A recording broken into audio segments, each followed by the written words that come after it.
1998 সালের কিছু বছর আগের ঘটনা। দক্ষিণ পূর্ব রেলওয়ে হাওড়া থেকে আপ খড়গপুর লাইনের কাজ শুরুর সিদ্ধান্ত নেওয়া হয়। খড়গপুর স্টেশন ঢোকার আগে জগপুর আর মাদপুর স্টেশনের মাঝে ছিল মাঝারি ঘনত্বের জঙ্গল আর লম্বা ঘাস। গাছ আর ঘাসের জঙ্গল কেটে পরিষ্কার করে শুরু হবে রেললাইন পাতার কাজ। ঘাসের জঙ্গল পরিষ্কার করার সময় প্রথমবার আবির্ভাব হয় মা মনসার স্তূপ। যেহেতু রেললাইনের কাজ এটার উপরেই হবে, তাই এটা ভেঙে ফেলার সিদ্ধান্ত নেওয়া হয়। কিন্তু ভেঙে ফেলার আগের রাতেই মা স্বপ্নে এটা না ভেঙে ফেলার আদেশ দেয় কাজে নিযুক্ত শ্রমিকরা এটা সাহেব রেল ইঞ্জিনিয়ারকে বললে প্রথমে উনি বিশেষ পাত্তা না দিয়ে কাজ চালিয়ে যাওয়ার নির্দেশ দেন। আর এরপরেই শুরু হয় এই ইউনিটের প্রত্যেকের অস্বাভাবিক রকমের শরীর খারাপ। কিছুদিন কাজ বন্ধ থাকে, আবার নতুন লোক নিয়ে কাজ করে রেল কর্তৃপক্ষ। এবারেও ফলাফল সেই একই, কাজ কোনোভাবেই এগানো যায় না। সেই জায়গায় তাই বাধ্য হয়ে লাইন সোজাসুজি এই রাস্তায় না করে একটু দূরে গিয়ে কার্ভ করে পাতা হয় রেলের পাত। লোকমুখে শোনা যায় এর বেশ কয়েক দশক পর এখানে একটি জমিদার বাড়ি গড়ে ওঠে। জমিদারের অনেক গরু ছিল, তা তিনি দেখাশোনার জন্য লোক রাখেন। একসময় হঠাৎ জমিদার লক্ষ্য করেন তার গরুগুলির দুধের পরিমাণ হঠাৎ করেই কমে গেছে। তাই তিনি দেখাশোনার লোকটিকে কি ব্যাপার হচ্ছে সেটা অনুসন্ধান করতে বলেন।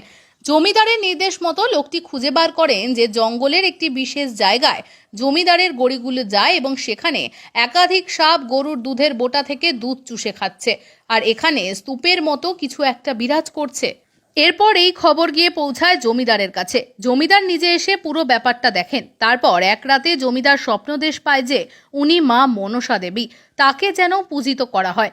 স্বপ্নাদেশ পেয়ে জমিদার এখানে যাওয়ার আসার রাস্তা তৈরি করেন, জঙ্গল পরিষ্কার করেন, এখানে একটি বেদি বানিয়ে মায়ের পুজো শুরু করেন।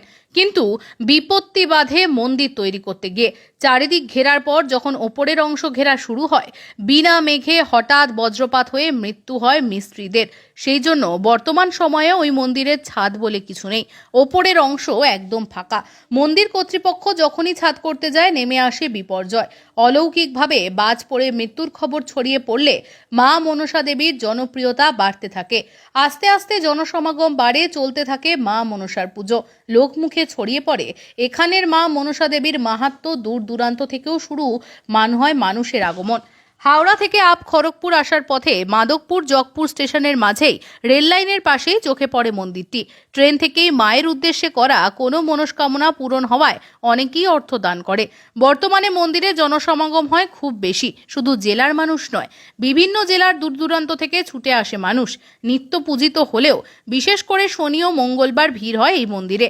সবাই বিশ্বাস করে এই মনসা ভীষণভাবে জাগ্রত। কেউ মন থেকে কিছু চাইলে তার চাওয়া পূরণ হয়। এখানে নিজেদের পুজো নিজেদেরকেই দিতে হয় ভক্তি ভরে। ব্রাহ্মণ থাকে না। বছরে একদিন ঘটা করে পূজিত হয় মা মনসা। ওদিন ব্রাহ্মণ পূজা করে দেবী মা মনসাকে। অন্যথায় সারা বছর নিজের পুজো নিজেকেই দিতে হয় মন প্রাণ দিয়ে। ভক্তি ভরে আপনি যদি মায়ের কাছে কোনো মানত করেন, মন্দিরে এসে পুজো দিয়ে বলে যান, তা পূরণ হবেই। এই বিশ্বাস নিয়ে অগণিত মানুষের ভিড়ে প্রতিনিয়ত পূজিত হয় মা মনসা। মাহাত্ম্য বলতে যদি বলেন যে এটা হচ্ছে যেখানে কোনো ধর্ম বর্ণ কোনো বিভেদ নেই, সমস্ত ধর্মের মানুষ পুজো দিতে পারেন। তারপর এখানে কোনো পুরোহিত বা কন্যার ব্যবস্থা নেই। মানুষ আসেন নিজের হাতে নিজের মনের খুশি পুজো দিতে পারেন, নিজের ইচ্ছা খুশি। এখানে যেরকম আপনি বিভিন্ন ফলমূল মিষ্টান্ন দিয়ে পুজো দিতে পারেন, কেবলমাত্র আপনি মনে করলে ধূপ ধুনো দিয়েও পুজো দিতে পারেন। ধূপ, সিঁদুর, বেলপাতা এই সমস্ত দিয়েও কিন্তু শুধু পুজো দেওয়া যায়। মানে পুজো দেওয়ার জন্য কি পুরোহিত লাগে? না, কোনো পুরোহিত লাগে না।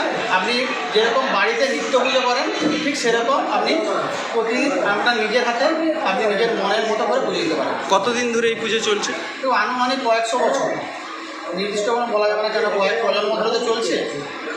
আনুমানিক কয়েকশো বছর কিন্তু এই মন্দিরের মাহাত্ম্য মানে কতদিন ধরে ফুটে উঠলো মানুষের কাছে, জনপ্রিয় হয়ে উঠলো?